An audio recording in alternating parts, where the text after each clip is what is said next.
So many of us grow up placing our mothers on pedestals or dragging them into pits. We either see them as saints who could do no wrong or as villains who ruined our lives. But here's the truth, neither version is complete.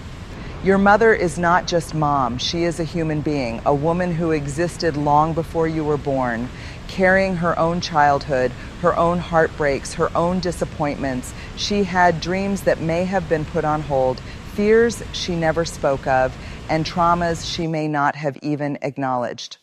When we look at our mother only through the lens of what she was or wasn't to us, we reduce her to a symbol. We make her represent perfection or pain. But people are never that simple. And when we try to keep her in those boxes, we block our own healing. Think about it. If you expect your mother to have been flawless, you will forever be disappointed. If you only see her as the source of your hurt, you'll forever feel like her victim. Both keep you trapped. But when you allow her to be human, imperfect, flawed, sometimes failing, sometimes loving, you step into truth. You see that she wasn't born knowing how to nurture, how to love without limits, or how to heal the wounds she carried from her own mother. She may have tried her best. She may not have tried at all. But either way, she was human. Acknowledging her humanity doesn't erase the pain. What it does is loosen its grip. It gives you perspective. Her actions weren't always about you. They were often about her own story, her own limitations. And that shift from seeing her as a symbol to seeing her as a human can be the beginning of real healing. Because when you stop demanding your mother to be the perfect figure in your life, you create space for yourself to become whole. Every family has stories. Some are told around the dinner table, passed down like treasures, stories of love, sacrifice, resiliencies. But there are also the stories that never get told, the silences, the secrets, the heavy pauses that fill the air but never reach our ears in words. And for many of us, those unspoken stories live inside our mothers. Maybe she never told you about the loneliness she felt as a child. Maybe she never explained why she shut down emotionally, why she was quick to anger, or why she kept so much locked inside. Maybe she never talked about the heartbreak that shaped her, the loss she never healed from, the shame she carried like a second skin. When those stories remain unspoken, we often mistake them for rejection. A quiet mother might feel like an unloving mother. An angry mother might seem cruel rather than wounded. A distant mother might come across as disinterested when really she was paralyzed by her own pain. The problem is children naturally believe everything is about them. If your mother was sad, you might have thought it was your fault. If she was angry, you might have believed you weren't good enough. If she was absent, you may have decided you weren't worth staying for. Those interpretations become part of your story, shaping your self-worth, your relationships, even your sense of identity. But when you start to uncover, or at least acknowledge, your mother's unspoken stories, the pieces begin to fit differently. You start to see her pain not as a reflection of your value, but as part of her history. That doesn't erase the impact it had on you, but it changes the meaning. Understanding the silence doesn't mean excusing it. It means freeing yourself from the lie that you were ever the cause of it. It allows you to say, her struggles were real. They shaped me, but they were never about me. And that shift, that's where healing begins. Because once you stop carrying her unspoken pain as your own, you finally create room to write your own story, one that isn't. We're taught to see love as pure, unconditional, and safe. So when pain enters the picture, when a mother's words cut deep, when her absence leaves a scar, when her silence feels like rejection, it feels confusing. How can someone who loves me also wound me? Many of us spend years trying to choose one side of the story. Some of us cling to the love, denying the hurt, telling ourselves, she did her best, so I shouldn't feel this way. Others cling to the hurt, dismissing the love, deciding, if she hurt me, then she must have never really cared. But the truth lives in the tension between both. Your mother could have loved you with every ounce of what she had and still hurt you because what she had wasn't enough.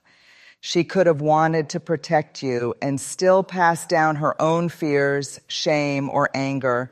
She could have held you in one moment and criticized you in the next. Love and hurt are not opposites. Sometimes they live side by side. And here's why that matters for your healing. If you only see the love, you'll minimize your pain and never truly process it. If you only see the hurt, you'll bury the truth that love existed at all, and you'll stay stuck in resentment. But when you allow both truths to stand together, that you were loved and that you were wounded, you finally step into wholeness.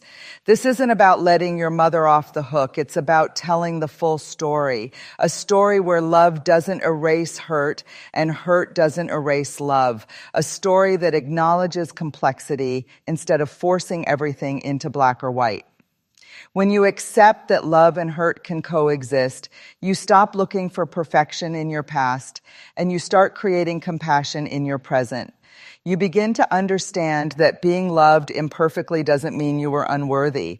It means you were human, raised by another human, both of you navigating the messiness of connection. And in that messy truth, there's freedom. As children, we believe the world revolves around us. If something goes wrong, if someone we love is upset, we think we must be the cause. That's the way a child's mind makes sense of the world. It personalizes everything. So when a mother is distant, angry, sad, or unavailable, most children quietly decide, it must be me. I must not be enough. I must have done something wrong. And without even realizing it, we grow up carrying that invisible weight, the belief that we are responsible for our mother's pain. But here is the truth you need to hear. Her pain is not your fault. If your mother was overwhelmed by anxiety, that was hers to carry, not yours. If she was haunted by her own childhood, those ghosts belonged to her story, not yours. If she lashed out in anger, it wasn't because you deserved it. If she struggled to love you in the way you needed, it wasn't because you were unlovable. Your mother came into your life already carrying her own scars, her own unfinished healing. And while those wounds may have spilled over onto you, you were never the cause of them. You were simply there when the storm raged.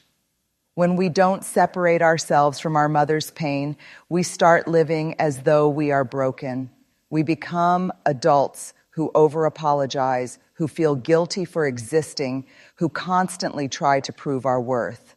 We replay the message that was never spoken but always felt. You are responsible for how others feel.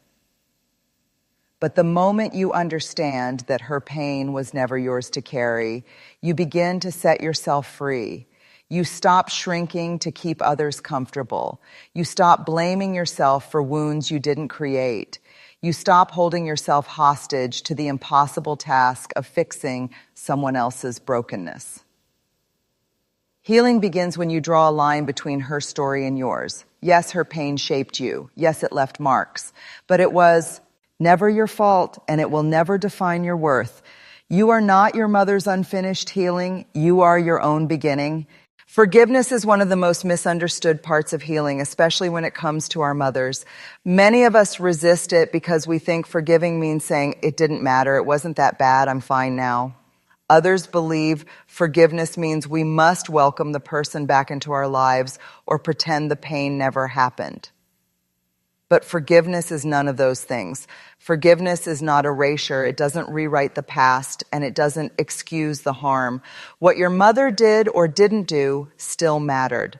The wounds you carry are real. Forgiveness doesn't say, it's okay. Forgiveness says, I won't let this hold me hostage anymore. When you forgive, you're not letting her off the hook. You're unhooking yourself from the weight of resentment. Because carrying resentment is heavy. It's like drinking poison every day and expecting someone else to feel the pain. It lives in your body, in your thoughts, in the way you see yourself and others. And the longer you hold it, the more it owns you. Forgiveness is freedom, not for her, but for you.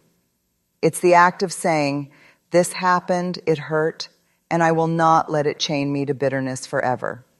Forgiveness doesn't always mean reconciliation. Sometimes it happens quietly in your own heart without ever saying the words aloud. Sometimes it's about loosening the grip, not rebuilding the bond. You may never hear the apology you deserve. You may never get the explanation you long for, but you can still choose to release yourself from carrying the pain forward. That release, that letting go, is not weakness, it's strength. It's choosing your peace over your prison. And here's the truth. Forgiveness is a process, not a single decision. Some days it feels easy. Other days the anger rises again. That's okay. Forgiveness is not a finish line. It's a practice of returning over and over to the decision, I choose. To be free. Because forgiveness was never about excusing her. It was always about reclaiming you. One of the deepest, most hidden wounds many people carry is the grief of not having the mother they needed. And because grief is usually associated with death, we often don't give ourselves permission to grieve someone who is still alive, or even someone who was physically present in our childhood but emotionally absent. But here's the truth. You can mourn the mother you long for, even if you still have a mother today. You can grieve the hugs that never came, the words you needed but never heard, the protection you should have had but didn't. You can grieve the encouragement that never showed up, the safety you craved, the unconditional acceptance that never arrived. That grief is valid, it is real, and ignoring it will only keep the wound open. Many of us try to bypass this grief by saying things like, she did her best, or other people had it worse, or I turned out fine. But grief doesn't disappear just because we rationalize it. The unmet needs remain, quietly shaping our relationships, our sense of self-worth, and the way we love and trust others. Allowing yourself to grieve the mother you didn't have is not betrayal, it's honesty. It's finally saying, I needed more, I deserved more, and I didn't get it. That acknowledgement doesn't make you ungrateful for what she did give. It simply makes you human. And here's the paradox. Grief is not the enemy of love. In fact, grieving what you didn't receive can make you more capable of appreciating what you did. It can make space for both truths, that she gave something and that she also fell short. When you give yourself permission to grieve, you stop waiting for her to change the past. You release the fantasy that one day she'll show up as the mother you always needed. And in that release, you step into freedom. Because grieving the mother you didn't have is not about rejecting her. It's about reclaiming yourself. It's about giving that hurting child inside you the validation she never got. It's about saying that what I needed mattered, and even though I didn't receive it from her, I can begin to give it to myself.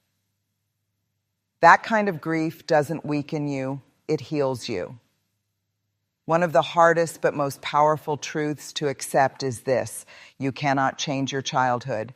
You cannot rewrite what happened, what was missing, or what was broken in your relationship with your mother, but you can rewrite the story you tell yourself about it. And that changes everything. Many of us live inside the old scripts we absorbed as children. I'm not enough. I have to earn love. If I make mistakes, I'll be abandoned. I'm responsible for other people's happiness. These silent beliefs become the framework of our lives. They shape how we choose partners, how we raise our own children, how we treat ourselves in moments of failure. Instead of, my mother didn't protect me, so I must not be worth protecting, you can rewrite it as, my mother couldn't give me protection, and that's why I've learned to fiercely protect myself and others. Instead of, she didn't love me enough, so I must not be lovable, you can say, her love was limited by her wounds, but that doesn't define my capacity to give and receive love. Do you see the shift? The story changes from being about what was done to you into one about the strength, wisdom, and compassion you've built because of what you endured. Rewriting your story is not denial, it's empowerment. It's taking the pen out of the past's hands and writing a future where you are not defined by pain, but by resilience. It's saying, this is what happened, and this is who I choose to become because of it. Your mother's story may have shaped you, but it doesn't now in you. You are not bound to repeat her wounds, her fears, or her silence. You get to choose a new legacy, one that is rooted in awareness, compassion, and freedom. Rewriting your story doesn't erase the past, but it transforms the meaning of it, and in doing so, it transforms you. For so many of us, healing gets tangled up in waiting for our mothers to change. We wait for the apology that never comes, the acknowledgement we always wanted, the embrace that finally says, I see you, I love you, I'm sorry. We imagine that if she finally admitted the pain she caused, or if she suddenly became the mother we longed for, then we would finally feel whole. But here's the hard and liberating truth. Healing doesn't belong to your mother. It belongs to you.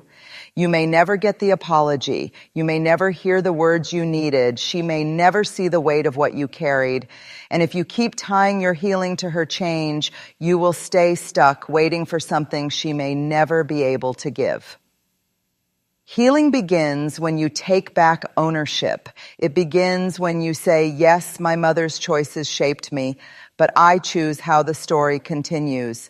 It's when you stop looking backward for rescue and start looking inward for restoration. That doesn't mean the pain didn't matter. It doesn't mean you don't deserve to be acknowledged. It means you refuse to let your freedom be held hostage by her limitations. It means you give yourself the love, the care, the protection, the validation you always needed. Healing is yours. It happens in the way you speak to yourself now, in the boundaries you set, in the way you raise your own children or choose not to, in the way you break cycles of silence and shame, in the way you decide that your worth isn't tied to anyone else's ability to love you well. And the beauty of claiming your healing is this. Once you understand it belongs to you, you can carry it forward. You can create a new legacy. You can become the safe place you always wished for. You can extend compassion, not as a way to excuse the past, but as proof that you are no longer trapped by it. Because in the end, healing isn't about fixing your mother. It's about freeing yourself. And once you understand that, you stop waiting to be healed and you start becoming whole. When we think about our mothers, it is easy to get lost in extremes, seeing only the love or only the pain, but healing requires something far deeper, the courage to face the whole truth. Your mother was not a symbol of perfection or failure. She was a human being. She carried unspoken stories, wounds you didn't cause, and limitations that shaped the way she loved or failed to love you. She may have loved you deeply and still hurt you. She may have given you what she could and still left you longing for more. The path to healing begins when you stop waiting for her to change and start choosing to change how her story lives inside you. It begins with acknowledging your grief, rewriting your story, and realizing that forgiveness is not about excusing, it's about freeing yourself.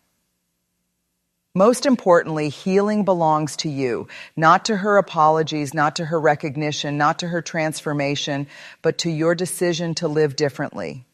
You will never heal until you understand this. Your mother's story shaped you, but it does not define you. Her wounds are not your destiny. You are free to love, to grow, to break cycles, and to create a new story rooted in compassion and strength. And that freedom, the freedom to rise above what was given and to create what you deserve, that is the truest inheritance you can claim.